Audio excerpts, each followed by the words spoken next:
प्रदेश सरकार श्रमिकों व मजदूरों के उत्थान तथा सामाजिक सुरक्षा के लिए कटिबद्ध है। उत्तर प्रदेश में निर्माण क्षेत्र में काम करने वाले श्रमिकों व मजदूरों हेतु building and other construction workers welfare board श्रम विभाग के द्वारा कुल 12 प्रकार की लाभकारी योजनाएं चलाई जा रही हैं। मनरेगा मुख्यालय उत्तर प्रदेश की तरफ से एक संक्षिप्त हैंडबिल इस उद्देश्य के लिए तैयार किया गया है, जो कि वर्तमान में आपके सामने प्रदर्शित है। इस हैंडबिल में इस बात का उल्लेख किया गया है कि कौन लोग बीओसीडब्ल्यू बोर्ड में पंजीकृत हो सकते हैं, पंजीकरण की क्या विधि है तथा बीओसीडब्ल्यू बोर्ड के द्वारा चलाई जाने वाली कौन सी 12 हितकारी योजनाएं हैं। इस वीडियो के पश्चात इस हैंडबिल की सॉफ्ट कॉपी आपको शेयर की जाएगी।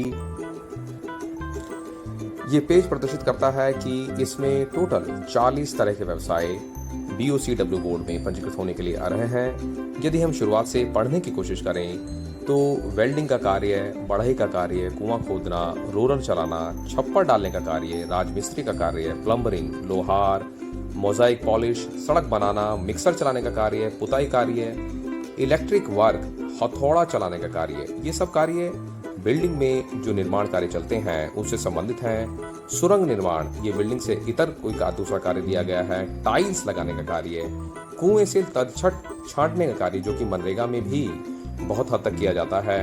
चट्टान तोड़ने का कार्य, ये कार्य उत्तर प्रदेश के बुंदेलखंड के इलाके जो कि महोबा इत्यादि, वहां पर ये कार्य बहुतायत में चलाए जाते हैं। सड़क निर्माण से संबंधित कार्य, स्प्रे वर्क, मिक्सिंग, मार्बल व स्टोन से संबंधित कार्य, चौकीदारी, यह एक विशेष कार्य है कि यदि कोई चौकीदार भी जो कि निर्माण स्थल की चौकीदारी कर रहा है वह भी बीओसीडब्ल्यू बोर्ड में पंजीकृत होने के लिए एलिजिबल है। निर्माण पर लिपिकीय तथा लेखा कार्य करने वाले व्यक्ति जिसमें मनरेगा मेट क्वालिफाई करते हैं, जो कि वहां मौके पे अटेंडेंस लें, उनका लेखा जोखा रखें, छुट्टी का लेखा जोखा, श्रमिक के आने श्रमिक के जाने का लेखा जोखा रखें, वो लिपिकीय कार्य से संबंधित होंगे।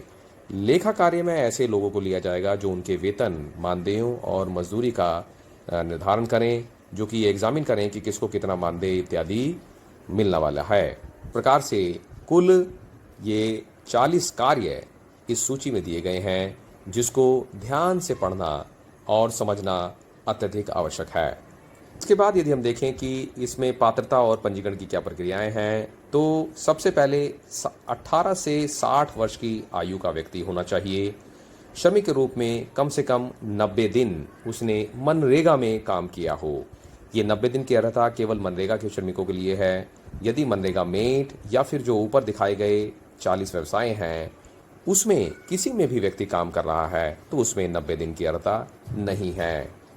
आवश्यक अभिलेखों का जिक्र इसमें किया गया है, जिसमें 2 पासपोर्ट साइज की फोटोग्राफ, प्रमाण पत्र, स्व घोषणा पत्र की वह व्यक्ति उन व्यवसायों में लगाया हुआ है, आधार कार्ड की प्रति, बैंक पासबुक की प्रति, यह चीज प्रदर्शित की गई है।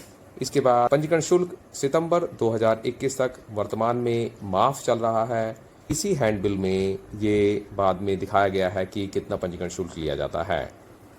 श्रम विभाग द्वारा जो टोटल 12 योजनाएं चल रही हैं उसमें मातृत्व एवं शिशु हित लाभ योजना इसमें प्रदर्शित कर रहा है। यदि कोई पंजीकृत महिला श्रमिक संस्थागत प्रसव की दशा में 3 माह के न्यूनतम वेतन के समतुल्य एवं 1000 रुपये का चिकित्सा बोनस तथा कामगारों की पत्नियों को 6000 रुपये एक मुश्त दिए जाने का प्रावधान है। अधिकतम 2 नवजात शिशुओं के पौष्टिक आहार हेतु लड़का पैदा होने पर एक मुश्त 20,000 रुपये तथा लड़की पैदा होने पर 25,000 रुपये प्रति शिशु दिए जाने का प्रावधान है। और तीसरा उपबंध कहता है कि प्रथम संतान लड़की होने पर तथा द्वितीय संतान भी लड़की होने पर 25,000 रुपये बतौर फिक्स डिपॉजिट सावधि जमा, जो कि 18 वर्ष के लिए होगा, भुगतान किया जाएगा। जन्म से दिव्यांग बालिकाओं को 50,000 रुपये फिक्स डिपॉजिट, जो कि 18 वर्ष तक के लिए फिक्स रहेगा, का भुगतान किए जाने का प्रावधान है। तो इसमें बच्चों के जन्म पे और जो महिला श्रमिक हैं उनके प्रसव इत्यादि पे उनको मातृत्व अवकाश दिए जाने के अच्छे प्रावधान इसमें दिए गए हैं। उसके पश्चात शिक्षा सहायता योजना उल्लिखित की गई है, जिसमें स्कॉलरशिप्स दिए जाते हैं। मेधावी छात्र पुरस्कार योजना, इसमें वर्ष में एक बार छात्रवृत्ति प्रदान कर दी जाती है। ये ऊपर वाली मासिक छात्रवृत्ति है जो प्रदान की जाती है। कौशल उन्नयन, ये जो कौशल विकास उन्नयन है ये स्किल डेवलपमेंट के अंतर्गत ट्रेनिंग प्रदान किए जाने वाली योजना है। कन्या विवाह सहायता योजना अति महत्वपूर्ण और बहुत ही सहज योजना है। पुत्रियों के विवाह के लिए 55,000 रुपये तथा अंतर जातीय विवाह के लिए 61,000 रुपये दिए जाने की प्रावधान है। और यदि सामूहिक विवाह आयोजित किया जा रहा है तो उसमें 65,000 रुपये की दर से यह सहायता योजना एप्लीकेबल होगी और प्रत्येक वर वधू के पोशाक इत्यादि के लिए 5,000 रुपये की दर से उसके आयोजन के लिए भी भुगतान किया जाएगा।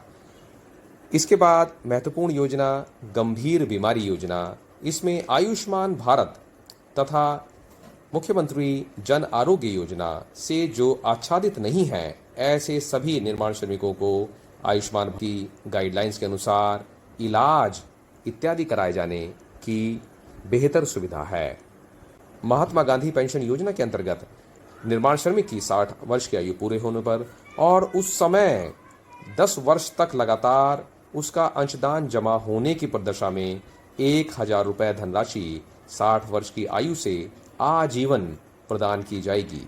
इसमें महत्वपूर्ण यह है कि जब वह व्यक्ति 50 वर्ष का हो तो 50 से 60 वर्ष की आयु तक उसका लगातार पंजीकरण बना रहे, वह व्यक्ति लगातार रिन्यूअल कराता रहे और जो अंशदान श्रमिक को देना है उस अंशदान को श्रमिक BOCW बोर्ड को जमा करा दे।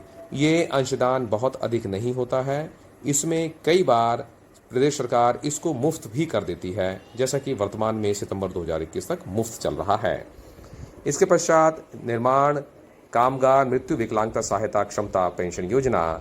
इसके अंतर्गत यदि किसी निर्माण श्रमिक की एक्सीडेंट से मृत्यु होती है उसको 5 लाख रुपए, सामान्य मृत्यु होती है 2 लाख रुपए, स्थायी अपंगता हो जाए तो 3 लाख रुपए, आंशिक अपंगता हो जाए तो 2 लाख रुपए की आर्थिक सहायता दी जाएगी।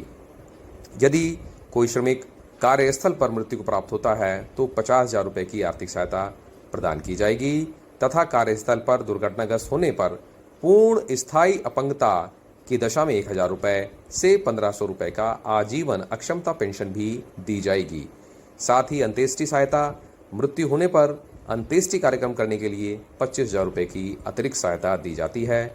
आवासीय विद्यालय शौचालय, जो आवासीय विद्यालय की योजना संचालित की जा रही है निर्माण श्रमिकों के पुत्र व पुत्रियों के लिए, शौचालय की योजना में 12,000 रुपये धनराशि दी जाती है, 2 किश्तों में दी जाती है। आपदा राहत योजना जो कि 12वीं योजना है, इसके अंतर्गत भी श्रमिकों के भरण पोषण के लिए 1,000 रुपये की एक मुश्त धनराशि राज्य सरकार के द्वारा प्रदान की जाती है। इस प्रकार आपने देखा कि ये जो हैंड बिल है जो कि मनरेगा हेडक्वार्टर द्वारा प्रकाशित किया गया है, इसकी सॉफ्ट कॉपी आपके उपयोगार्थ भेजी जा रही है। इसको उपयोग कीजिए, अधिक से अधिक प्रसारित कीजिए और ये 40 व्यवसाय जो इस साइड दिए गए हैं, इन 40 व्यवसायों में अपनी योग्यता अर्हता चेक करते हुए वहाँ पर अपने दस्तावेजों के साथ BOCW बोर्ड में जन सुविधा केंद्र के माध्यम से, BOCW बोर्ड के ऐप के माध्यम से इसमें अपना पंजीकरण अवश्य करा लें। धन्यवाद।